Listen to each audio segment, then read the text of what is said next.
సృష్టికి ఆధారమైన పదార్థాన్ని స్థిరపరిచి సృష్టిని స్థాపించింది మనమే.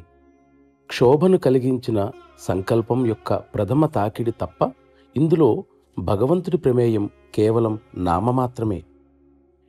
సృష్టిలో ఉన్న అన్ని వస్తువులకు అసలు మూలం సారం రూపంలో ఉన్న పదార్థం. సంకల్పం యొక్క తాకిడి తీవ్రమైన చలన వేగంతో నిండి ఉంది. అది అక్కడ ఇంకా ఉంది. సృష్టి అంతం వరకు కొనసాగుతుంది. ఈ విషయంలో సృష్టి యొక్క ఆది అంతము కూడా ఒకే చలన వేగానికి ఉన్న రెండు కొనల వంటివి. అసలైన శక్తి మధ్య భాగంలో ఉంది. అదే విశ్వ నిర్మాణాన్ని అంతటినీ ఉనికిలోకి తీసుకురావడానికి ముఖ్య పరికరం అయ్యింది. దానికి అపారమైన శక్తి ఉంది. అది విద్యుద్ఘాతాల వంటి దెబ్బలను కలగజేస్తుంది. ఈ మధ్యభాగం కేంద్రంగా పనిచేస్తుంది. కొంచెం క్రిందుగా ప్రధాన క్రియాశీలక శక్తి ఉంది. అదే సృష్టికి కారణంగా పనిచేస్తుంది. అక్కడ ఇంకొక బిందువు కూడా ఉంది. అక్కడ చైతన్యదాయక శక్తి వంటిది ఏదో ఉంది. అది సరైన సమత్వ స్థితిలో ఉంది. కేంద్ర బిందువుకు పైకి వెడుతున్న కొద్దీ శక్తి మరింత తక్కువ అవుతుంది.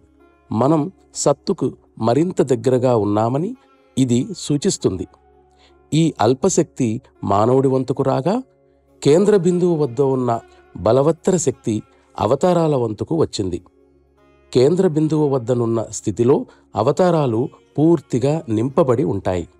శ్రీకృష్ణ పరమాత్మ కేంద్ర బిందువు యొక్క మండలం నుండి అవతరిస్తే శ్రీరామచంద్ర ప్రభువు ఆవలి వైపు నుండి అవతరించారు. ఈ కారణంగానే ఆయనలో మానవ సారూప్యత ఎక్కువగా ఉంది. మానవుడు ఎలాగ జీవించాలో అటువంటి ఆయన మనకి చూపారు. ప్రస్తుతం పనిచేస్తున్న వర్తమాన యుగపురుషుని గురించి నేను పరిశీలించినంత వరకు ఆయన కేంద్ర బిందువుకు అతీతమైన మండలం నుండి అవతరించారని చెప్పగలను. అందువల్ల ఆయన అత్యున్నత శక్తులు కలిగి ఉన్నవారు. మన బాహ్య దృష్టికి అవి తక్కువగా కనబడవచ్చు.